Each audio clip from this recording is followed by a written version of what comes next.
మనం పరిశుద్ధ గ్రంథంలో నుండి చూడాలని మరి మీతో మాట్లాడాలని నేను ఎంతగానో ఎదురు చూస్తూ ఉన్నాను.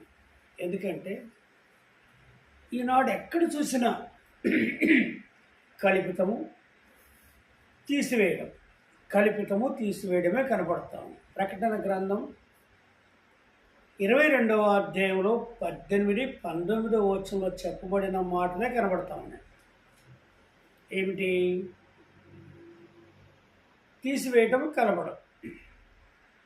కనుక తీసివేయడం మన పని కాదు, కలపడము మన పని కాదు. తీసివేసినా కలిపినా ఎంత పనిష్మెంట్ ఉంటుందో అక్కడ రాయబడి ఉంది. ఆ పనిష్మెంట్లు ఈనాడు ప్రపంచంలో చూస్తూ ఉన్నాం. ఎవరిలో అంటే దైవజనులు అనబడేవారే. వారి యొక్క అంతిమ యాత్ర, వారు ఎప్పుడు చనిపోవాలి, ఎప్పుడు పోవాలి అనే విషయాల్లో చూస్తే చాలామంది అనుకుంటారు దేవునికి ఇష్టమైంది, దేవుని దగ్గరికి వెళ్ళిపోయారు అంటారు. కానీ పోలేరండి. ఎందుకు పోలేరంటే ఆయన చెప్పాడు కదా, మనల్ని ఎందుకు పుట్టించాడు? ఇక్కడ నన్ను పుట్టించింది ఎందుకు, నిన్ను పుట్టించింది ఎందుకు? మనము ఆయనకు సాక్షులంగా ఉండటానికి. ఆదామవ్వను ఎందుకు సృష్టించారు? ఆయనకి ఇష్టం వచ్చిన పాత్రలుగా జీవించటానికి. కానీ ఏమయ్యారు? అపవాది సాతాను చేత లూసిఫర్ చేత శోధించబడి తినరాని పండు తినటం ద్వారా వాళ్ళు తోటలో నుంచి బయటికి గెంటివేయబడ్డారు, వెళ్ళకొట్టబడ్డారు, తోలివేయబడ్డారు బయటికి. కెరూబులు శరూబులను పెట్టాడు అగ్ని జ్వాలలుగా, మళ్ళీ లోపలికి రాకుండా. మరి ఈనాడు మనం అనుకుంటున్నాం క్రీస్తును గుర్తిరిగిన ప్రతి ఒక్కరు పేరు మార్చుకున్నాం, బాప్తిసం పొందాం, మేము వెళ్తాం పరలోకానికి, మేము వెళ్తున్నాం సావాసన సంఘానికి,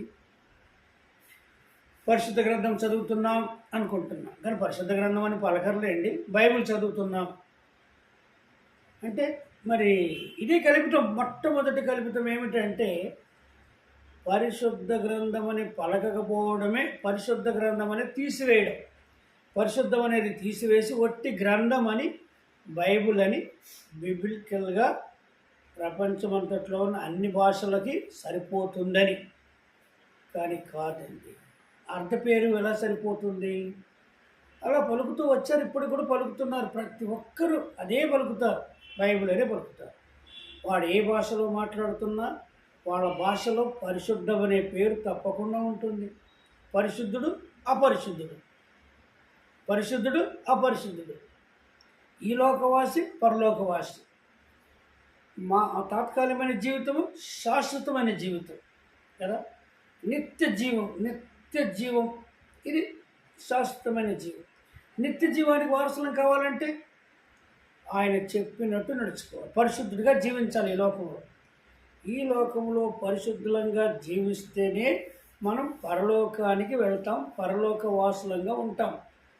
మరి ఈ లోకంలో పరిశుద్ధంగా జీవించకపోతే ఎవరు జీవిస్తున్నారు పరిశుద్ధంగా అని మనం చూస్తే అసలు పరిశుద్ధం అనే పేరే మన నోట రావట్లేదంటే ఒట్టి గ్రంథం బైబిల్ అంటున్నామంటే ఎలా వస్తుంది? ఎలా అవుతాడు? పరిశుద్ధుడు కాదని నిరూపించబడుతుంది తన నోటితో పలుకుతున్నప్పుడే. తన చేతిలో ఉన్న గ్రంథాన్ని పూర్తి పేరు పలకపోవడం ద్వారా మీరు అనుకోవచ్చు, ఏంటి ఎప్పుడు ఇదే చెప్తున్నాడేంటి అని. కానీ నేను పరిశుద్ధుడని కనుక మీరును పరిశుద్ధులుగా ఉండు ఎక్కడంటున్నాడు? మొదటి కొరింథీలో 3వ అధ్యాయంలో ఆయన చెప్తూ ఉన్నాడు. ఏమని? మీరు దేవుని ఆలయమై ఉన్నారని ఎరగరా? దేవుని ఆలయమై ఉన్నామంట మనం అంటే అని చెప్తూ అక్కడ ఏమంటున్నాడు? 3వ అధ్యాయంలో 16వ వచనంలో మీరు దేవుని ఆలయమై ఉన్నారని దేవుని ఆత్మ మీలో నివసించుచున్నాడనియు మీరెరగరా? ఎవడైనాను దేవుని ఆలయమును పాడు చేసిన యెడల దేవుడు వానిని పాడు చేయును. దేవుని ఆలయము పరిశుద్ధమై ఉన్నది, మీరును ఆ ఆలయమై ఉన్నారు. దేవుని ఆలయం ఏమై ఉంది? పరిశుద్ధమై ఉన్నది. అంటే దేవుడు పరిశుద్ధుడు. దేవుడు పరిశుద్ధుడు కనుక ఆయన ఆలయముగా మనము కూడా మనలను ఆలయం అంటున్నాడు.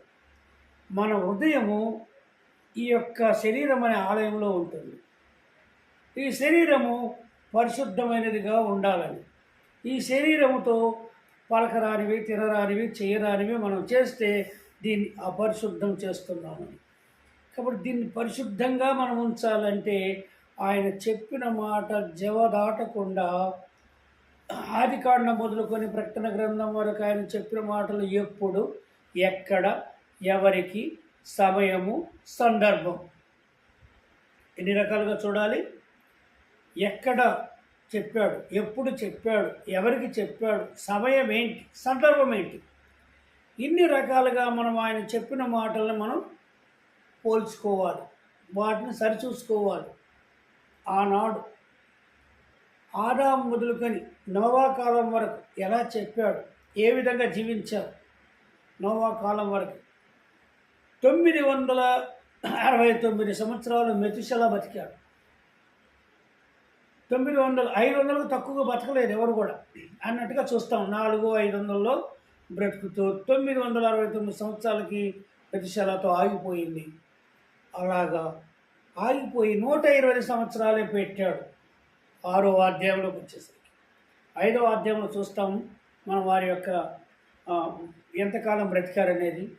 6వ అధ్యాయంలో దేవుడు నరులతో వాదించడు, నా ఆత్మ ఎల్లప్పుడూ వాదించదు కనుక వారు నరమాంతులై ఉన్నారు కనుక వారి ఇష్టం వచ్చినట్టు జీవిస్తున్నారు కనుక వీరి దినములు 120 ఏండ్లగును అన్నాడు.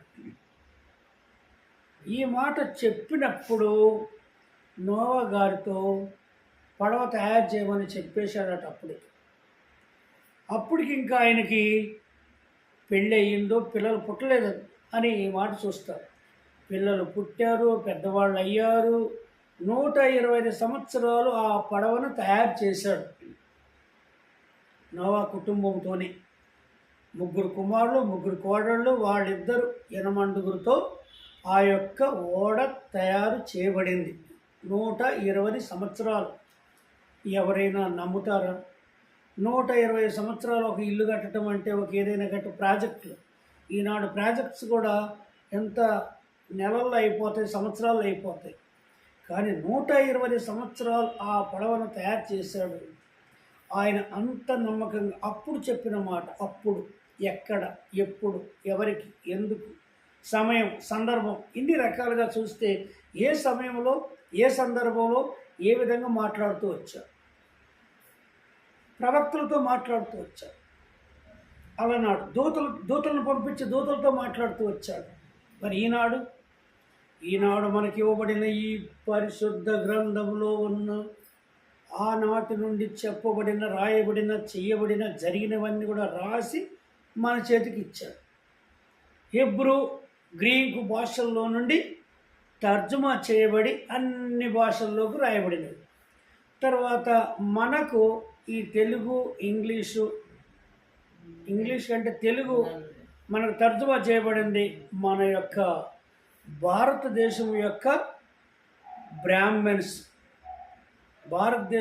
బ్రాహ్మణ్స్ రక్షించబడి వారు హెబ్రూ, గ్రీకులో నుండి వారు రాశారని మనకు చెప్పబడుతూ ఉంది.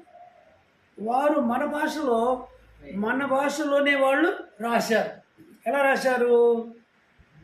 కొన్ని మాటలు హిబ్రూలో వేరుగా ఉంటాయి, మళ్ళీ మన తెలుగులోకి వచ్చేసరికి వేరుగా వాళ్ళు తర్జుమా చేయటంలో కొన్ని తేడాలుగా ఉన్నాయని చూస్తుంటాం. యేసు అనే మాటకి యెహోషువ అనే మాట, ఇలాగా యెహోషువ అనే మాట మనకు పురాతన బదులు కనబడుతూ ఉంటుంది. అవి కొన్ని రాశారు. కానీ కొత్త నిబంధనలకు వచ్చేసరికి వాటిని యేసు అనే దగ్గరికి వచ్చారు. ఇంకా కొన్ని మాటలు రాశారు. అది ఏదేమైనప్పటికైనా మనం ఆయన పేరే వర్ణిస్తున్నాం, ఆయన పేరే తలంస్తున్నాం. కాబట్టి నేనైతే దాని గురించి అది నాన్న అన్న ఒకటే, డాడీ అన్న ఒకటే, తండ్రి అన్న ఒకటే. తండ్రి గారు అంటారు, నాన్నగారు అంటారు, అయ్యగారు అంటారు, అయ్య అంటారు. కాబట్టి మనము ఏ విధంగానైనా పిలిస్తే తండ్రి. అలాగే దేవుడు, ఆ దేవుణ్ణి మనము ఏ రీతిగా పిలిచినా ఆయనకు తెలుసు. ఒక మాట అంటాడు, ఇదే 1 కొరింథీ 8వ అధ్యాయంలో 3వ వచనంలో అంటారు. ఏమంటాడంటే, ఆయన చెప్పిన రాయబడిన పరిశుద్ధాత్మలో రాయబడిన మాటలను చూస్తే ఎంత చక్కగా, ఒకడు దేవుణ్ణి ప్రేమించిన ఎడల అతడు దేవునికి ఎరుకైన వాడే. ఒకడు దేవుణ్ణి ప్రేమించిన ఎడల అతడు దేవునికి ఎరుకైన వాడే. ఏ పేరుతో అంటే ఈ లోకంలో ఉన్న పేర్లు కాదు, ఆయనను పిలుస్తున్న పేరులో తండ్రి, దేవుడు, దైవము, ప్రభువు అనేటటువంటి విధంగా మనం పిలుస్తున్నది ఒక్కడే అంటే కనుక ఒక్కడే దేవుడిని ఇలాగా మనం పిలిచినప్పుడు ఆయనకు ఎరుకైన వాడు, ఆయన మనకు ఎరుకైన వాడు, ఆయనకు మనం ఎరుకైన వాడమని ఇక్కడ రాయబడి ఉంది. అయితే ఈ విషయం, ఈ మాటల్లోనే 8వ అధ్యాయంలో మరొక చోట ఈ పూర్తిగా చూస్తే ఏమంటాడంటే ఇక్కడ 4వ వచనం, కాబట్టి విగ్రహంలోకి బలిగా అర్పించు వాటిని తినుట విషయము లోకమందు విగ్రహము వట్టిదనియో, ఒక్కడే దేవుడు తప్ప వేరొక దేవుడు లేడనియో ఎరుగుదుము. ఆయనకు ఎరుకైన వాడు, ఆయన ప్రేమించేవాడు. తర్వాత విగ్రహముల విషయంలో చూస్తే అన్నీ వట్టివి, మనుషులు తయారు చేయబడినవి.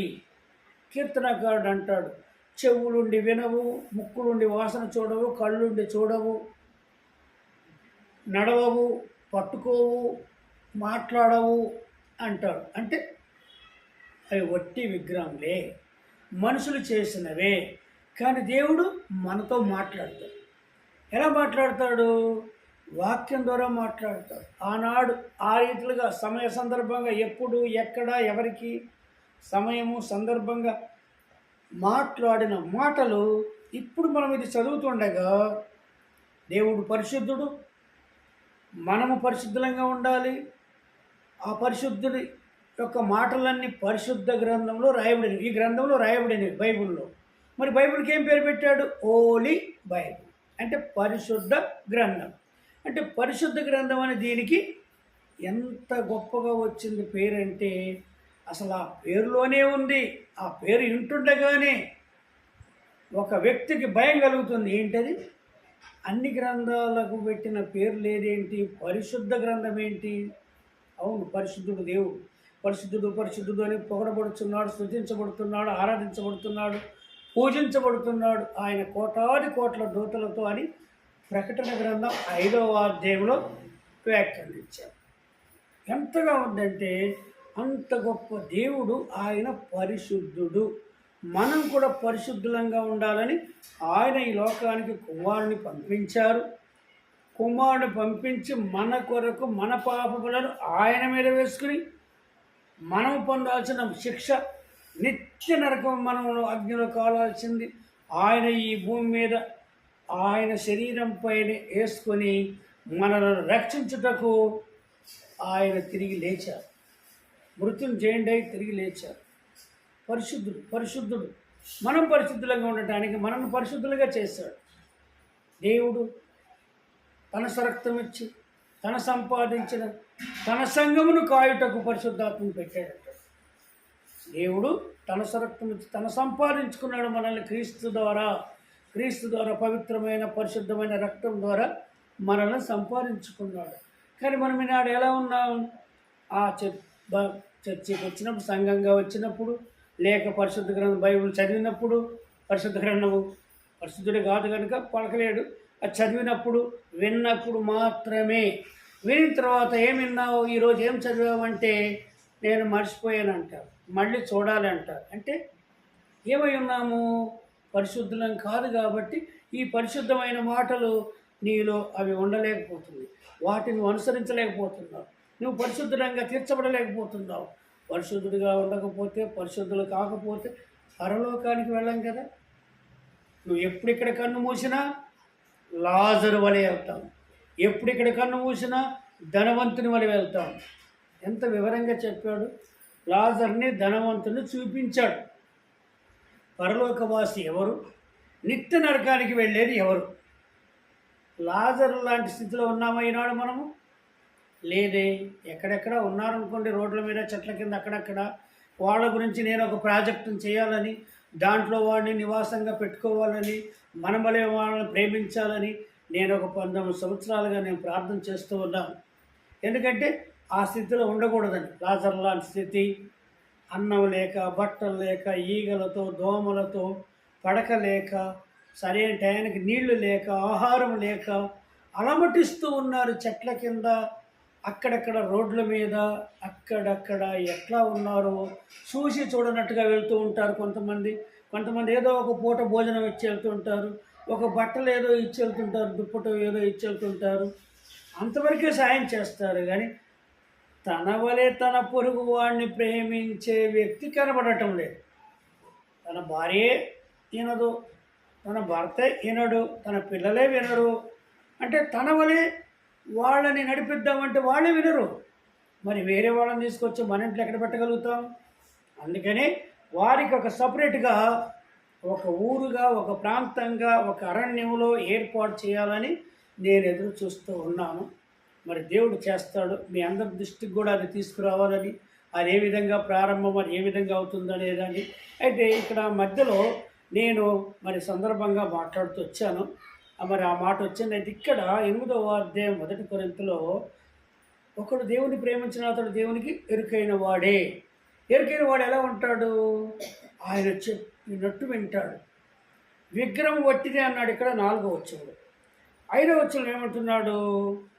4వ వచనం మళ్ళీ, కాబట్టి విగ్రహములకు బలిగా అర్పించు వాటిని తినుట విషయం. ఈనాడు ఈ విషయంలో ఎంత డిబేట్ జరుగుతూ ఉన్నాయో. మరి ఎందుకు తినరు, ఎందుకు తినకూడదు, తినాలి, ఇవన్నీ కూడా. అయితే ఇక్కడ ఒట్టిది ఏమంటున్నాడు? తినుట విషయంలో లోకమందు విగ్రహం ఒట్టిదనియో, ఒక్కడే దేవుడు తప్ప వేరొక దేవుడు లేడనియో ఎరుగుదుము. ఒక్కడే దేవుడు అని అందరూ చెప్తారు. చిన్నజీయర్ గారు కానీ, ఇంకా ఎవరు కానీ అందరూ కూడా చెప్తూ ఉంటారు, ఒక్కడే ఒక్కడే. మరి ఒక్కడి పేరు తీసుకెళ్ళి ఇంకొకరి పెట్ట తగ్గుతుందా? నా తండ్రి పేరు తీసుకెళ్ళి ఇంకొకరి పెట్టి నేను నాన్న అని పిలవగలనా? నువ్వు పిలవగలవా? అమ్మ అని పిలుస్తాం, నాన్న అని పిలుస్తాం, డాడీ అని పిలుస్తాం, ఒక పెద్దగా గౌరవిస్తుంటాం. పెద్దనాన్న, చిన్నాన్న, అయ్యగారు, నాన్నగారు ఇట్లా పిలుస్తుంటాం. కానీ నిజముగా తండ్రి అవుతాడా? నా తండ్రి స్థానంలో అతన్ని నేను పెట్టగలనా? నా తండ్రి స్థానంలో అతన్ని పెడితే నా తల్లికి ఏం చేస్తున్నా? నేను అతన్ని భర్తగా చేస్తున్నా కదా. అలా చేయటం నాకు తగునా? నేను చేయలేను కదా, నువ్వు చేయలేవు కదా. అందుకే ఒక్కడే సృష్టికర్త. సర్వమును సృష్టించిన వాడు సృష్టికర్త ఒక్కడే. ఒక ప్రాజెక్టు సృష్టించిన, ఒక ఏదైనా చేస్తున్న కర్త ఒక్కడే. ప్రధానమంత్రి, ముఖ్యమంత్రి, లేక ఆ కాలనీకి, ఆ ప్రాంతానికి సంబంధించిన, ఆ ఏరియాకు సంబంధించిన ఎమ్మెల్యే ఒక్కడే ఉంటారు. అలాగే సృష్టికర్త ఒక్కడే దేవుడని ఎరుగుదుము. 5వ వచనం, దేవతలనబడిన వారును, ఈ దేవతలనబడిన వారును, ప్రభువులనబడిన వారును అనేకులున్నారు.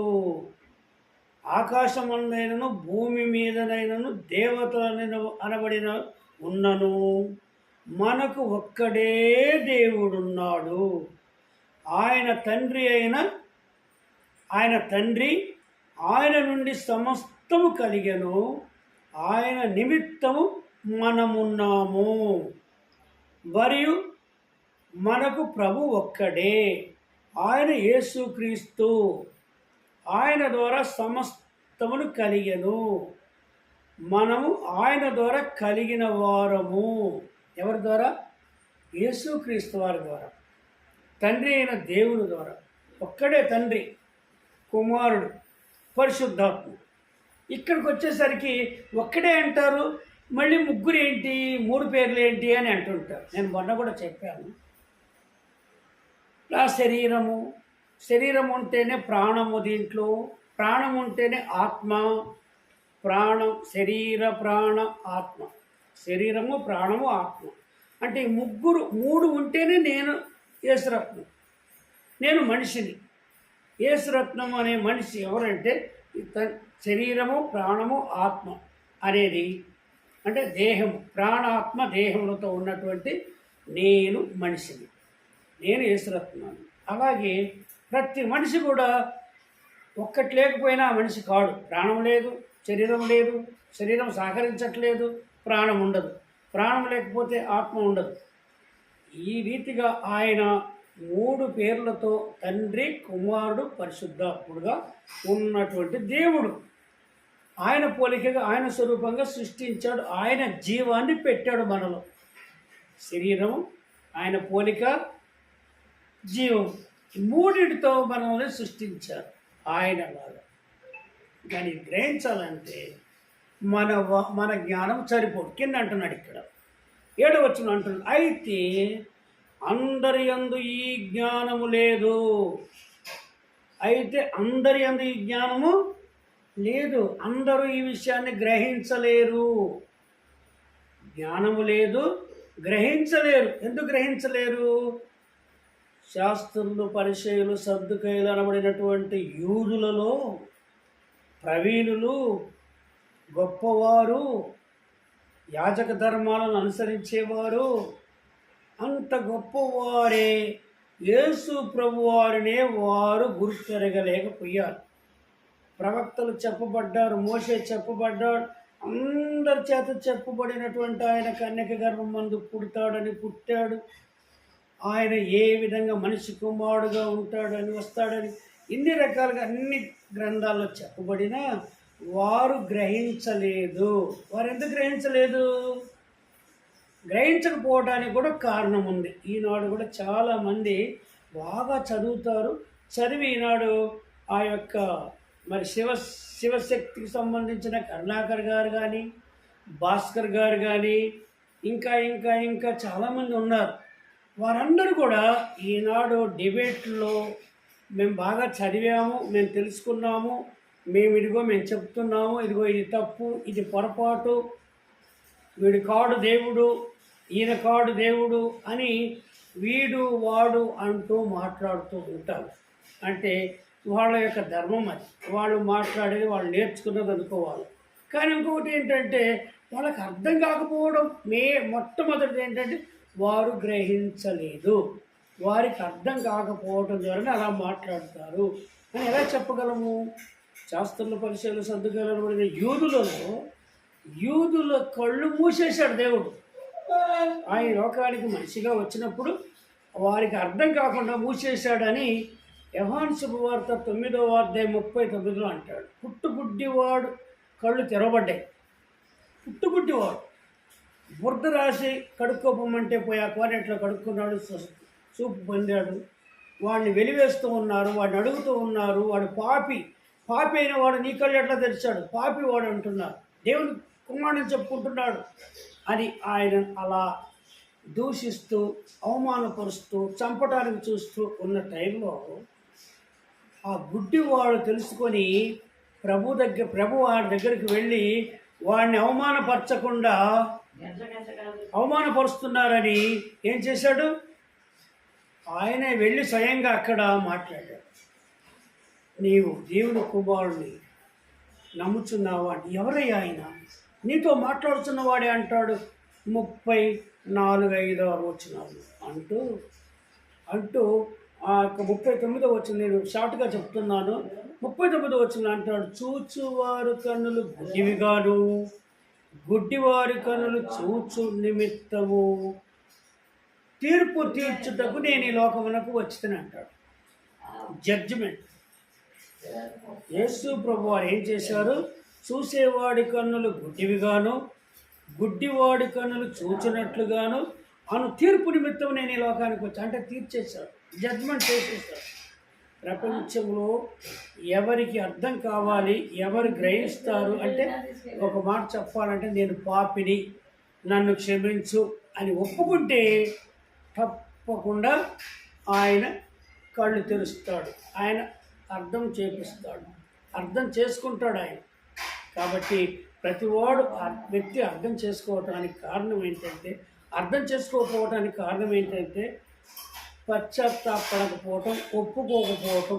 నేను పాపిని. ప్రతి మనిషి లోకంలో పాపిగానే ఉన్నాడు. జన్మ కర్మ పాపములని మన సందర్భంగా పలుకుతూ ఉంటారు. జన్మ కర్మ పాపములు అంటారు. జన్మ అంటే ఏంటి? ఏ టైంలో ఎప్పుడు ఎలా పడ్డాడు, ఎలా పుట్టారు అనేది అంటుంటారు. కడుపులో పడటం కూడా పాపంతో పడుతున్నారు, పరిశుద్ధితో కూడా పడుతుంటున్నారు. ఎందుకంటే వాళ్ళు ఎంతో పవిత్రతగా ఉండి ఆ విధంగా ఇది కావటం ద్వారా అది జన్మ పాపము లేకపోవచ్చు అని కూడా అనుకోవచ్చు. ఎందుకంటే దేవుని యొక్క ప్రణాళిక ప్రకారంగా చేస్తే. కానీ కర్మపాపం అనేది తన ఆలోచనలు, తలంపులు ఈ లోకంలో ఒక్కొచ్చినప్పటి నుండి తాను చేసేది కర్మపాపం అని అనుకోవచ్చు. కానీ చాలా చక్కగా వివరంగా చూడాల్సి వస్తుంది. కాబట్టి దయచేసి అందరి యందు ఈ జ్ఞానం లేదు. ఏంటి పరిశుద్ధ గ్రంథం అని పరిశుద్ధుడుగా జీవించటం అనేది, పరిశుద్ధమైన దేవుడు చెప్పినట్టుగా వినకపోవటం, వింటున్నాడు అనేది, ఇవన్నీ కూడా అందరి యందు జ్ఞానము లేదు. ఒక్కడే తండ్రి, ఒక్కడే ప్రభు అయిన క్రీస్తు, ఒక్కడే. ఇప్పుడు నేను మాట్లాడుతున్నాను, మీరు వింటున్నారంటే పరిశుద్ధాత్ముడు మీకు వినిపిస్తున్నాడు. లేకపోతే దాన్ని స్క్రిప్ట్ చేసేయటము, ఏదో ఒకటి వినటము, కొద్దిసేపే వినడము అనేది పరిశుద్ధాత్ముడు లేకపోతే వినలేరు. ఈ మాటలు వినలేరు, ఇంకొకరు కూడా షేర్ చేయలేరు. మీరు షేర్ చేయాలన్నా మీరు వింటేనేగా, మీకు గ్రహిస్తేనే కదా, ఆ గ్రహింపు ఆయన చేస్తేనే కదా. పరిశుద్ధాత్ముడు ఉంటే సమయము సీరియల్ దగ్గర కూర్చుంటే, సినిమాల దగ్గర కూర్చుంటే, ఎక్కడెక్కడికో వెళ్తే ఎంత టైం చేస్తుంటాం? ఇది పరలోక సందేశం. ఇది పరలోకానికి వెళ్ళడానికి మనం సిద్ధపడటానికి. నేను పరిశుద్ధుడిగా ఉన్నానా, నేను అపరిశుద్ధుడిగా ఉన్నానా, నేను పరలోకవాసిగా ఉన్నానా, లేక ఈ లోకవాసిగా ఉన్నానా, ఏం సంపాదించుకుంటున్నాను? నిత్యత్వం, శాశ్వతమైనది సంపాదించుకోవాలి. ఆ శాశ్వతమైన దాన్ని మనకి పరిశుద్ధ గ్రంథంలో 6 నుండి ప్రకటన గ్రంథం వరకు చక్కగా రాసిచ్చాడు. ప్రకటన గ్రంథము జరగబోయేది, ఇప్పుడు కొన్ని జరుగుతున్నాయి, ఇంకా కొన్ని జరిగే ఉన్నాయి. ప్రకటన గ్రంథం కాబట్టి దేవుడి మాటలను దీవించునుగాక. మరి మీరు ఓపికగా వింటారని, ఇంకా మనం ఓపికగా, నేనైతే గంటలు మాట్లాడగలను. ఎందుకంటే నేను ఈ భూమి మీద ఉన్నదే ఆయన చెప్పినది చేయడానికి, ఆయన ఇచ్చినది తినడానికి. ఆయన ఎన్ని రోజులు ఇస్తే అన్ని రోజులు నేను ఈ భూమి మీద బ్రతికి ఆయన పని చేయడానికే ఉన్నాను నేను. కానీ నేను చేయటము మొట్టమొదటిగా నన్ను వలె నా పొరుగు వారిని ప్రేమించాలనేది. అదే నేను ఒక తోటను నిర్మించి, ఆ యొక్క తోట గార్డెన్ ఆఫ్ జీసస్ క్రైస్ట్ అనేటటువంటి దాన్ని నేను రిజిస్ట్రేషన్ చేశాను.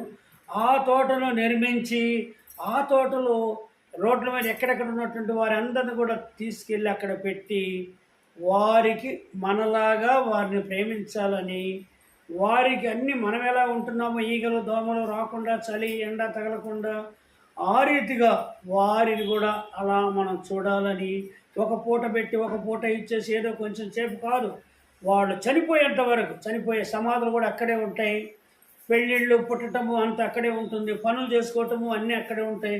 ఎవరు ఖాళీగా ఉండకూడదు. ఏది ఏ విధంగా చేయాలో అది నాకు దేవుడిచ్చిన మొచ్చని మీ అందరికి కూడా తెలియపరచాలని నేను సందర్భంగా మీకు ఒక వీడియో పూర్తిగా అదే చేయాలని నేను అనుకుంటున్నాను. కాబట్టి మీరు ఓపికగా విని ఇతరులకు షేర్ చేయండి. ఎందుకంటే నాకు కూడా మీరు క్వశ్చన్లు వేయండి, ప్రశ్నలు వేయండి. ఉన్న మాటల్లో ఏదైనా మీకు అర్థం కాకపోతే దాన్ని కూడా మీరు నాకు తెలియపరచండి, చెప్పండి. ఎందుకంటే మనం హెచ్చరించుకోవాలి, బుద్ధి చెప్పుకోవాలి, సరి చేసుకోవడానికి నేను ఉన్నాను. నేర్చుకున్నటకు, మార్చుకున్నటకు నేను రెడీగా ఉన్నాను. నేను చనిపోయేంత వరకు నేర్చుకునేవాడిని, మార్చుకునేవాడిని. నాకు పూర్తిగా తెలిసి పరిశుద్ధ గ్రంథంలో అన్నీ అనుసరిస్తున్నానని నేను చెప్పడానికి కూడా నేను యోగ్యుడను కాదు. కనుక నేను ప్రతి నిమిష గంట దినం నేర్చుకునేవాడిని. క్షణం ఒక రోజు లాంటివి భావిస్తాను, ఒక నిమిషం వారంలాగా భావిస్తాను, ఒక గంట నెలలాగా భావిస్తాను, ఒక రోజు సంవత్సరం లాగా అయిపోతుందని నేను అనుకుంటూ ఉన్నాను. ఈ 18-19 సంవత్సరాలుగా నేను ఆ తోట విషయంలో మరి ప్రధానుల దగ్గరికి, అధికారుల దగ్గరికి వెళ్ళాలని వారి ద్వారా దాన్ని మరి ప్రారంభించాలని ఎదురు చూస్తూ ఉన్నాను. మీ ప్రార్థనలో కూడా జ్ఞాపకం చేయండి. నన్ను కూడా మరి నాతో కూడా మాట్లాడండి. 9700141780 నా యొక్క ఫోన్ నెంబరు. మీరు ఎప్పుడైనా మిడ్నైట్ ఏ టైం అయినా నాతో మీరు మాట్లాడవచ్చు, సంధించవచ్చు, నాకు సలహాలు చెప్పవచ్చు, హెచ్చరించవచ్చు. నా మాటల్లో ఉన్నటువంటి పొరపాట్లను, తేడాలను కూడా మీరు సరిచేయవచ్చు. దేవుడి మాటలు దీవించనుగాక. ఆమేన్. అందరికీ నా హృదయపూర్వకమైనటువంటి కృతజ్ఞతలు, వందనాలు, శుభాలండి. కలుసుకుందాం. బాయ్ బాయ్ అందరికీ.